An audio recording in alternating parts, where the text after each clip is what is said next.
ولا يستقدمون أشهد أن لا إله إلا الله الملك الحق المبين وأشهد أن محمدا رسول الله صادق الوعد الأمين اللهم صل وسلم على سيدنا محمد وعلى آله وأصحابه أجمعين أما بعد. Yang saya hormati Bapak Haji Mukhlis Basri, beliau sangat energik dan low profile, Pak, bisa duduk bareng kita. Padahal beliau bupati 2 periode, anggota DPR RI pun 2 periode, masih baru 1 ya. Ini mau 2 periode ini, mudah-mudahan mau 2. Yang belum jadi menteri aja yang belum, mudah-mudahan. Selanjutnya yang saya hormati Bapak Haji Darussalam, semoga beliau selalu diberikan kesehatan. Kemarin dapat konfirmasi dari Ahdan, sempat sakit katanya. Beliau bersama saya juga di member gerakan sedekah sehari 1000, Pak, yang bantuin orang sakit termasuk bedah rumah. Jadi sudah banyak rumah yang kita bedah. Subhanallah, ini sedang jalan juga 1 bedah rumah, sedang jalan proyeknya. Juga Kakanda Ustadz Ismail juga gabung di gerakan serbu ya. Ya nggak banyak, Pak, sedekah sehari 1000, tapi bisa membedah rumah. Karena yang sedekah banyak soalnya. Selanjutnya yang saya hormati Bapak Ustadz Muhajir Ahmad, juga para kiai, para asatidz yang tidak dapat saya sebutkan satu persatunya. Selanjutnya yang saya hormati Kakanda Haji Hamrin Sugandi beserta keluarga besar. Kami yang datang ke sini turut berduka cita dan ikut berbela sungkawa. Musibah yang beliau alami beserta keluarga agak beruntun. Beberapa hari yang lalu, pas hari ketiga wafatnya Ibunda Hajah Siti Aisyah, menyusul kemudian orang tua kita Bapak Haji Abdul Hanan ya, Abdul Hanan. Semoga almarhum almarhumah yang kita doakan malam ini Allah ampuni segala dosa-dosanya, Allah hapuskan segala kesalahannya, Allah lipat gandakan pahala amal kebaikannya, saat ini diluaskan di kuburnya, dan di akhiratnya nanti dimasukkan ke dalam surganya Allah kekal abadi selama-lamanya. Selanjutnya hadirin wal hadirat, bapak-bapak dan ibu-ibu semuanya, jamaah takziah. Apa kabarnya Bapak Ibu, sehat? Baik, karena masa pandemi dan hujan juga, tak mesti lama-lama tausiahnya. Saya hendak melanjutkan sedikit kemarin pas malam ketiga Ibunda Siti Aisyah di Wai Halim. Saya kutip sedikit dari situ, baru kita lanjut ke materi berikutnya. Bahwasanya ad-du'a wa shadaqatu hadiyatan ilal mauta. Nabi bersabda, doa dan sedekah itu hadiah untuk orang mati. Jadi hadiah buat orang mati itu bukan papan bunga, tapi hadiah buat orang mati itu doa dan sedekah. Ini sabda Nabi. Sabda Nabi ini dilanjutkan oleh Umar bin Khattab radhiyallahu an dengan penjelasan as-shadaqatu ba'da dafni, sedekah yang dikeluarkan usai penguburan akan kekal sampai 3 hari untuk si ahli kubur. Sedekah pada hari ketiga akan kekal sampai 7 hari. Sedekah pada hari yang ke-7 akan sampai kekal sampai 25 hari. Cuman sayang kita di Bandar Lampung nggak punya salawean, Pak. Padahal bolehlah kita mulai inisiatif pakai salawean buat nambah proyek. Proyek Kiai Muhajir Ahmad ya, Pak. Kita ada Ustaz Ajir juga ya. Tambah gemuk nanti beliau di luar. Sedekah pada hari ke-25 akan kekal sampai 40 hari. Sedekah pada hari ke-40 akan kekal sampai 100 hari. Sedekah pada hari ke-100 akan kekal sampai 1 tahun. Dan sedekah pada 1 tahun akan kekal sampai 1000 hari, alias 3 tahun. Imam Taus rahimahullah, ini ulama tabi'in, berkata, wa yustahabbu innal mauta yuftanuna fi kuburihim sab'an, sesungguhnya orang mati ditanya di dalam kuburnya paling singkat 7 hari 7 malam. Fakanu yustahabbuna ayyut'ima anhum ta'aman tilka ayyam, maka disunahkan bagi keluarga yang ditinggalkan agar sedekah makanan selama hari-hari itu. Karena sedekah kita atas dasar kelonggaran, bukan atas dasar paksaan, itu bisa meringankan ahli kubur dalam menjawab pertanyaan malaikat munkar dan nakir. Jadi yang dilarang itu Bapak Ibu yang maksa, gara-gara sedekahan rumah kegade, kebun kejual. Kalau kata orang dulu, besar pasak daripada tiang. Kalau kata orang Jaseng, biar tekor asal sohor. Kalau kata orang Palembang, kue putu buatan Cik Gaya, awak buntu banyak gaya. Ini yang jangan berlebih-lebihan. Tapi kalau atas dasar kemampuan, apalagi nih yang ngundang kita itu anggota dewan 2 periode juga.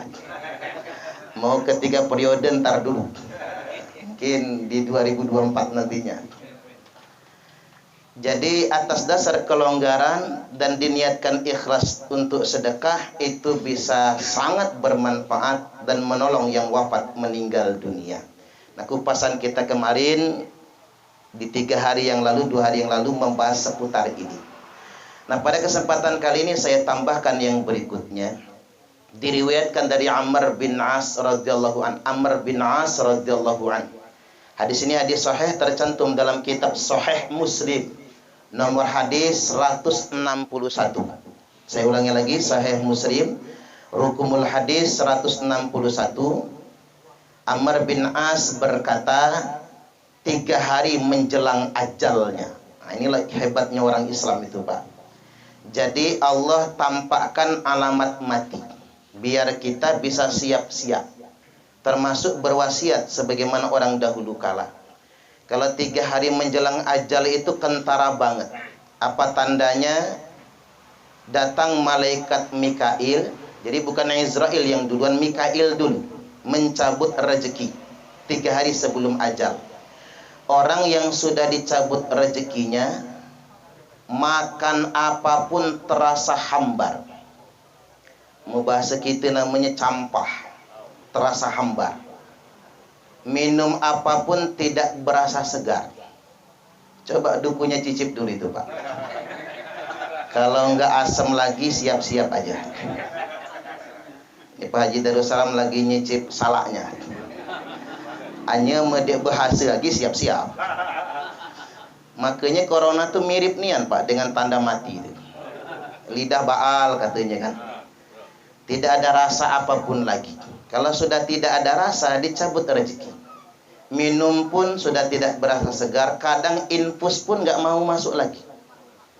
Dan ngudut pun rokoknya, asapnya tidak ngebul lagi.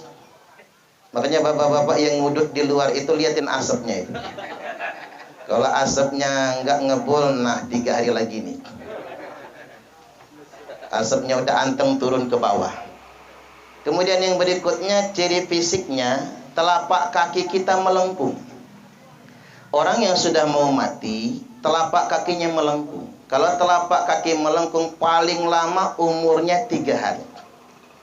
Coba periksa telapak kaki masing-masing. Sudah melengkung, Pak. Masih lurus ya.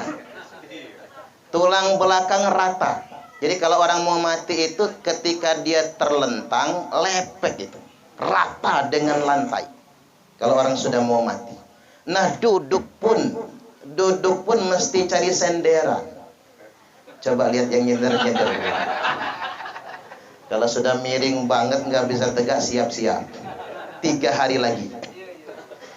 Nah, karena sudah mendapatkan alamat mati, Amr bin As kemudian berwasiat, idza dafantumuni, apabila kalian semua menguburkan saya, fa'aqimu haula qabri, jangan langsung pulang, tunggu dulu di sekeliling kuburanku, qadra matun haru jazurun, sekira-kira tukang jagal menyelesaikan penyembelihan hewan kurban.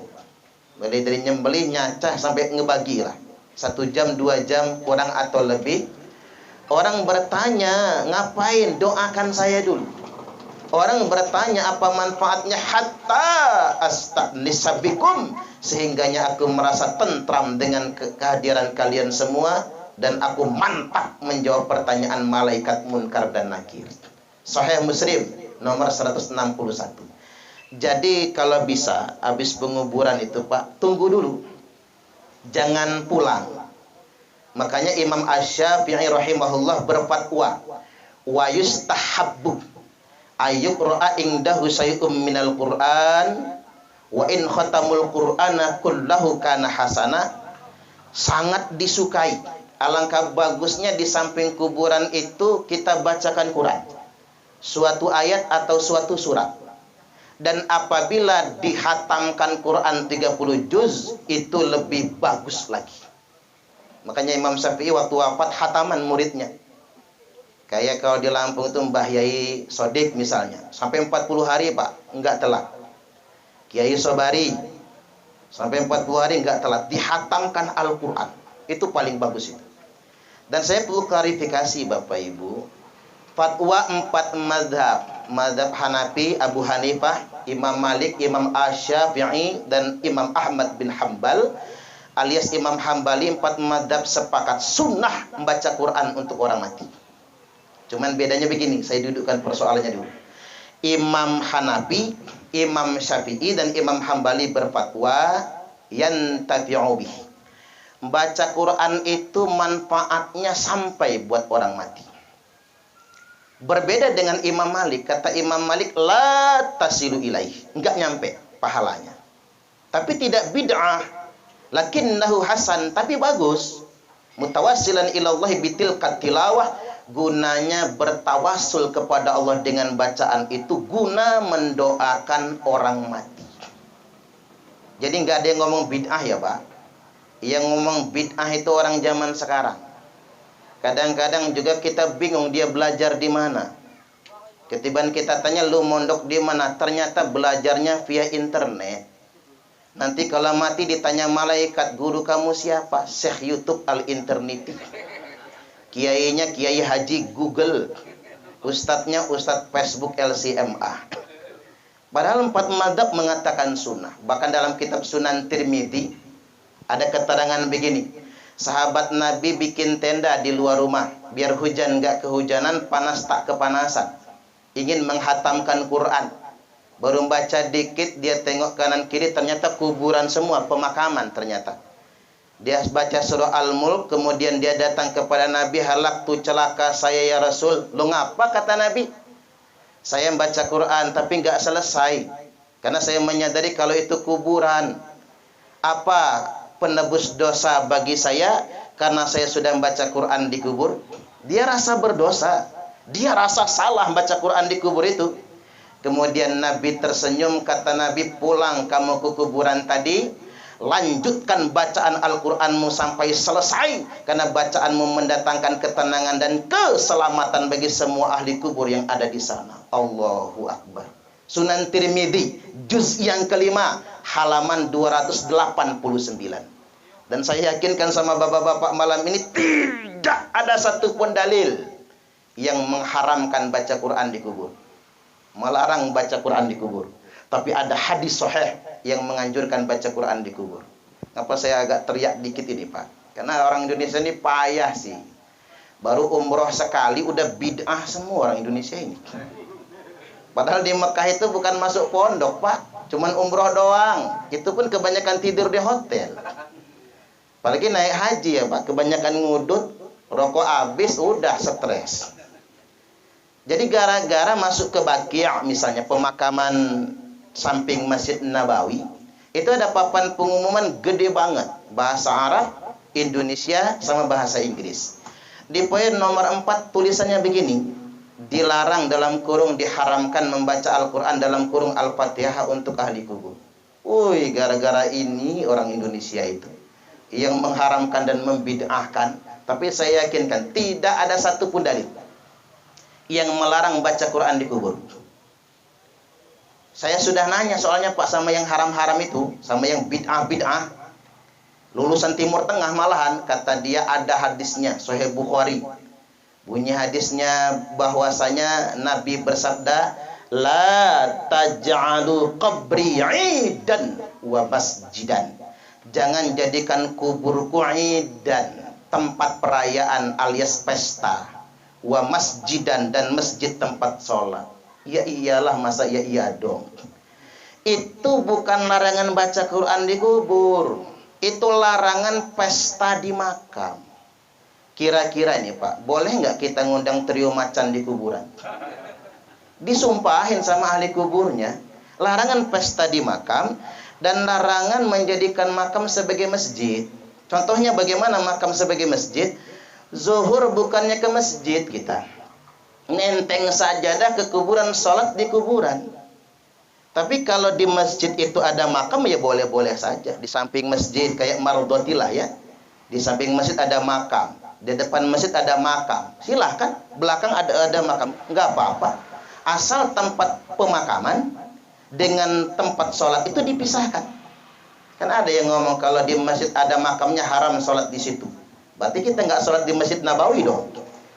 Masjid Nabawi itu dalam masjid, makom Nabi, Abu Bakar dan Umar radhiyallahu anhuma. Jadi sekali lagi saya tegaskan, kita yang biasa baca Yasin ke kubur, baca Quran di kuburan tersebut, itu semua ada dasarnya dan difatwakan oleh ulama dan ada manfaatnya buat ahli kubur. Ini bagian yang pertama yang hendak saya sampaikan. Di bagian yang kedua, bahwasanya tiba gilirannya kita pasti akan mati juga. Betul tidak kira-kira Bapak Ibu? Walikulli ummatin ajal. Tiap-tiap umat itu sudah pasti batas waktunya. Fa idza jaa ajaluhum, maka apabila ajal mereka sampai, la yastakhiruna sa'ah, mereka tak mampu mengakhirkan walau sesaat. Wala yastaqdimun, dan mereka tidak akan mampu memajukannya. Ini sebuah kepastian. Walaupun begini, Nabi sampaikan kadar umur umatku itu ghalibuhum, umumnya nih Pak, ini umumnya, baina sittin wa sab'in, antara 60 ke 70 tahun. Di sini ada nggak Bapak Ibu yang sudah 60 tahun ke atas? Banyak. Nggak lama lagi mati. Ini saya nggak nakut-nakutin, bener ini Pak, nggak lama lagi. Karena memang orang yang tertipu adalah orang yang ingin hidup lama di dunia ini. Itu orang yang tertipu. Makanya Khairil Anwar yang bikin puisi syair, aku ingin hidup 1000 tahun lagi. Akhirnya dia mati muda. Ini untuk mencukupi takdir bahwasanya manusia tidak boleh ingin hidup lama di muka bumi ini. Lagi pula kita nggak sanggup Pak hidup lama. Cobalah bapak-bapak umur sampai 100 tahun. Tapi kuping budek, mata rabun katarak, dioperasinya nggak bisa lagi. Gigi ompong, kena stroke campur bengek, rematik, asam urat, plus prostat. Itu kalau umur sudah 100 tahun, teman udah mati duluan. Yang lain sudah mati duluan, anak-anak pun sudah ada yang duluan. Kadang-kadang begini Pak, sudah sakit-sakitan cerewet pula. Istri telat ngambil anduk marah, istri telat bikin teh marah, Istri sambil ngaduk teh ngebatin dia kapan matinya orang satunya. Percayalah sama saya. Artinya memang kita bakal ngerepotin orang. Tidak ada yang pengen hidup lama. Karena dunia memang bukan tempat tinggal kita. Dunia cuman sementara, akhiratlah yang kekal abadi selama-lamanya. Maka pilihan dalam hidup ini bukan lari dari kematian. Tapi pilihan kita dalam hidup ini adalah memilih mati husnul khatimah. Allah Subhanahu wa taala telah berfirman, a'udzubillahi minasyaitonir rajim, innahu may ya'ti rabbahu mujriman fa innalahu jahannam la yamutu fiha wa la yahya. Sesungguhnya barang siapa yang matinya dalam keadaan mujriman, sedang berbuat dosa, fa innalahu jahannam, maka baginya neraka jahannam. La yamutu fiha, dia tidak mati di dalamnya, wala yahya, tidak juga hidup. Wa may ya'tihi mu'minan qad 'amila sholihat fa ulaika lahumud darajatul 'ula. Dan barang siapa yang matinya dalam keadaan beriman dan dibuktikan dengan beramal solih, maka baginya derajat yang tinggi. Mudah-mudahan kita mati dalam keadaan beriman. Allahumma amin, amin ya rabbal alamin. Kalau bahasa kita husnul khotimah itu ya Pak, tapi berat itu Pak. Di Malabar Wai Halim itu Masjid Al-Busra, jamaahnya mati dalam keadaan sujud yang terakhir sholat subuh. Subhanallah.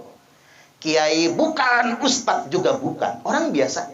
Karena Allah yang tahu tentang bersih hatinya. Kemudian Ustadz Ferdinand ya di Langkapura ngimamin sholat tarawih meninggal. Yang di Jalan Darussalam Langkapura juga ngimami sholat Jumat meninggal dunia.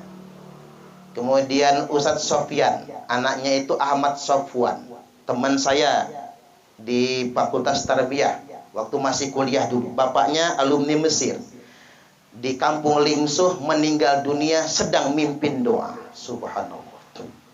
Kiai Bukhari Amin dari Malang, mantan Rais Suriah PCNU Kabupaten Malang, meninggal dunia sedang ceramah. Saya juga mau lah mati lagi ceramah itu. Tapi jangan sekarang ya Pak ya. Bini saya masih muda soalnya. Kawin lagi nanti dia. Subhanallah. Jadi luar biasa Bapak Ibu rahimakumullah. Meninggal sedang dalam keadaan husnul khotimah. Yang di YouTube itu kan banyak ya Pak. Lagi sholat meninggal. Ada yang lagi ngaji ya sama Bu Khafifah Indar Parawansa itu. Lagi ngaji wafat meninggal dunia. Wallahu a'lam. Kita belum tentu bisa kayak gitu. Tapi kalaupun nggak bisa kayak gitu, minimal kita matinya sudah bertaubat kepada Allah. Sesuai dengan doa selamat yang selalu kita baca habis sholat. Wa taubatan qoblal maut. Bertobat sebelum kematian. Karena ketika kita bertobat sebelum kematian, Allah terima taubat kita. Makanya kita ini nggak tahu Pak nasib kita. Entah sampai kapan umur kita, atau entah kita ini sempat taubat atau tidak. Makanya jangan underestimate sama ahli maksiat. Maksiatnya boleh kita benci, kelakuannya boleh kita ingatkan, tapi nggak boleh membenci orangnya. Karena boleh jadi dia bertobat kepada Allah Ta'ala. Makanya saya punya rumus hidup ini, beginilah rumusnya. Marah boleh, benci jangan. Karena marah itu letupan emosi. Saya walaupun begini Pak bisa marah juga lah. Namanya manusia biasa. Emang kalau Ustadz malaikat gitu ya, bukan lagi. Kita ini jangan salah kaprah Pak. Walaupun peci saya pakai peci, pakai baju putih, sarung hitam. Kalau sekarang mah udah kayak malaikat tulen kan. Tapi di luar ya tetap manusia biasa. Kadang-kadang ngelihat cewek cantik yang ngedredet juga lah. Artinya kita sama saja sebetulnya. Bisa marah, bisa kesel, bisa malas, sama saja. Tidak ada bedanya satu sama lain di antara kita semua. Makanya marah biasa, letupan emosi. Tapi benci jangan. Karena benci itu penyakit hati. Kesel boleh, benci jangan. Ngambek boleh. Itu ibu-ibu di sampingnya. Ngambek boleh, sering-sering gak apa-apa. Benci jangan. Karena orang yang kita benci belum tentu masuk neraka. Nah kita sendiri belum tentu masuk surga. Setuju nggak kira-kira Pak? Nah, makanya di Quran kan disebutkan, "Fala tuzakku anfusakum, huwa a'lamu bimanittaqa." Janganlah kalian merasa suci dengan diri kalian sendiri. Karena cuma Allah yang paling tahu siapa orang-orang yang benar-benar bertakwa. Saya ini jadi mikir kadang tuh sedang ngelamun ini pikiran aja angan-angan, Pak. Jangan-jangan Jupe masuk surga. Enggak, Pak Mukhlis pernah ketemu Jupe enggak? Pernah. Saya sama beliau pernah ketemu ini Dewi Persik ya, Pak ya. Kita di Lampung Utara itu ya. Subhanallah. Jangan-jangan Jupe masuk surga. Nanti bapak-bapak di surga kaget lah ketemu Jupe. Nah, Jupe ya? Iya, ini Bang Mukhlis Basri kata dia.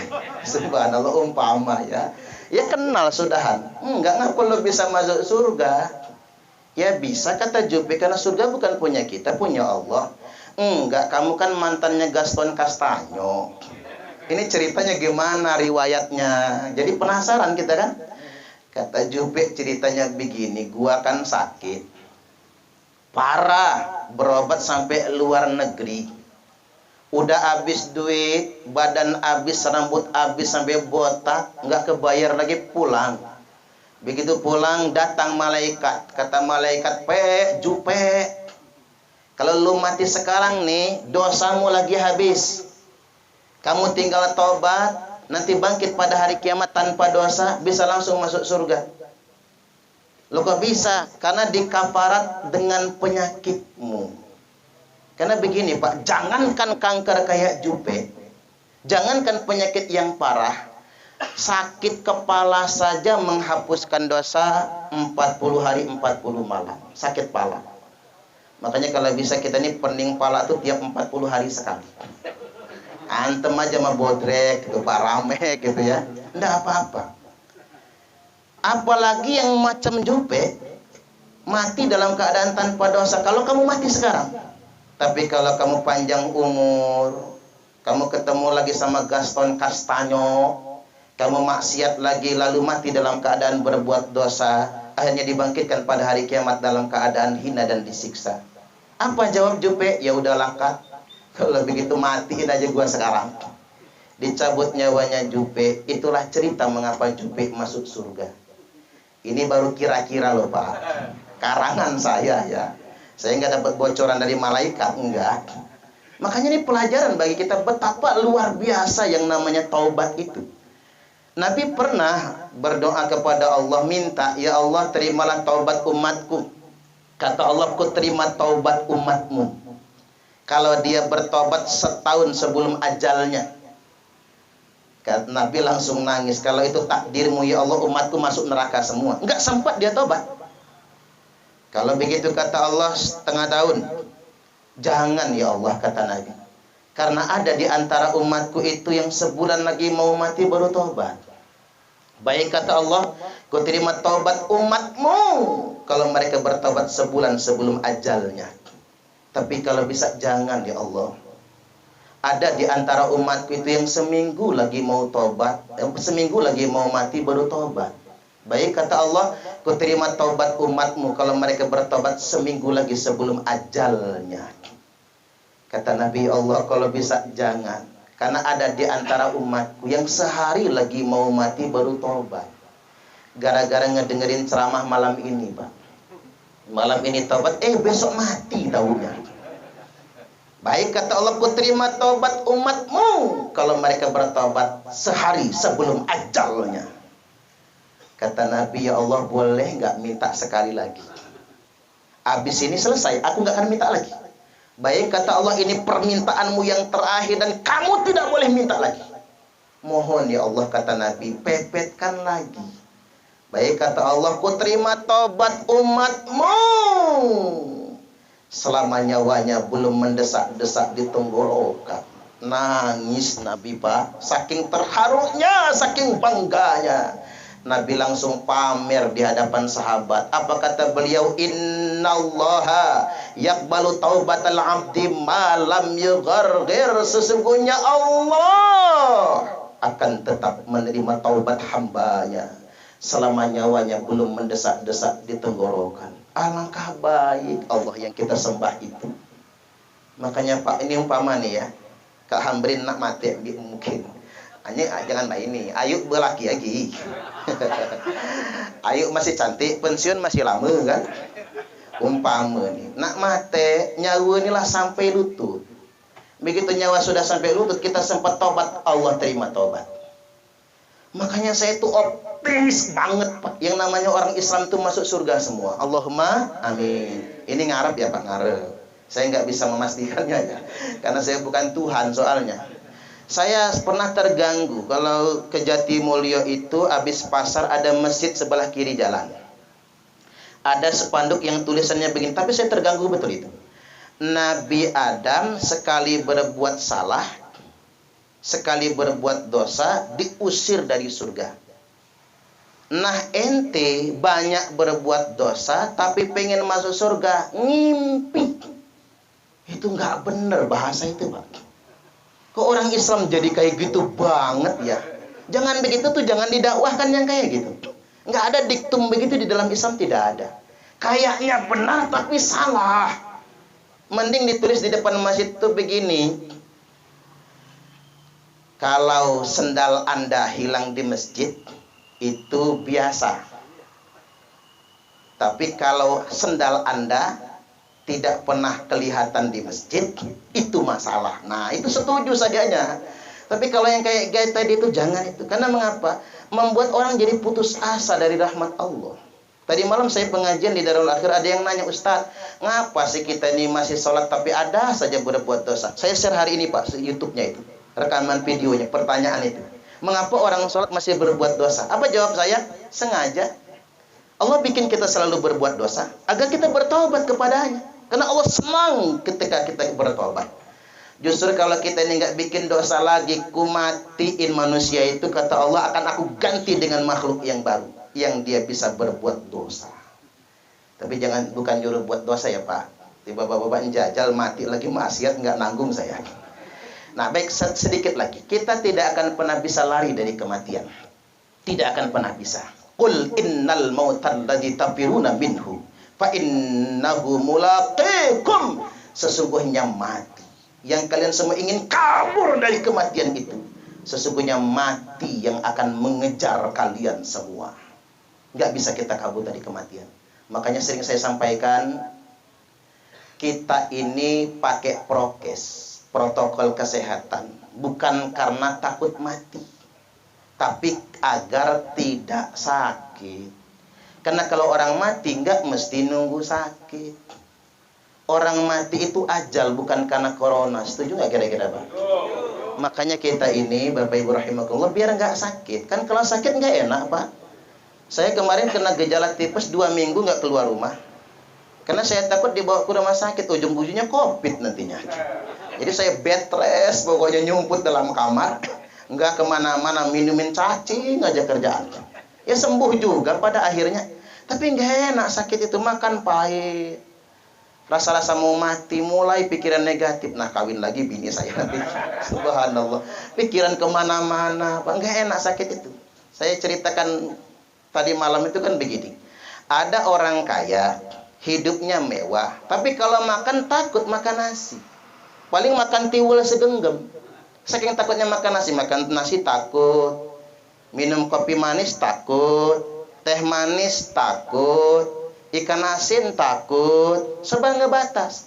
Nah di samping rumah orang kaya ada orang miskin, rumahnya geribik, dindingnya gede, lantainya tanah, di semen saja tidak. Tapi sekali makan langsung 3 piring.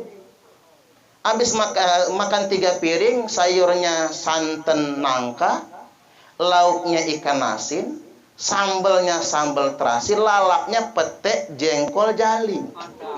Jehing sama kata gitu tuh. Jehing, kabau, petai. Triple langsung. Habis makan, buka baju keringat bekipas sambil ngudut ji samsu. Luar biasa. As-sihatu khairum minal ghina. Sehat itu lebih baik daripada kaya. Jadi mulai sekarang kita ini mengapa minum vitamin biar sehat, mengapa kita pakai masker biar sehat. Tapi kalau urusan ajal, urusan Allah, kita tidak akan pernah bisa kabur dari kematian. Terakhir saya mau closing ini. Nabi Sulaiman sedang ceramah. Ketika beliau sedang ceramah, Di pojokan ada orang yang matanya melotot, nggak ngedip-ngedip. Coba periksa di pojok-pojokan. Kalau ada ya Pak.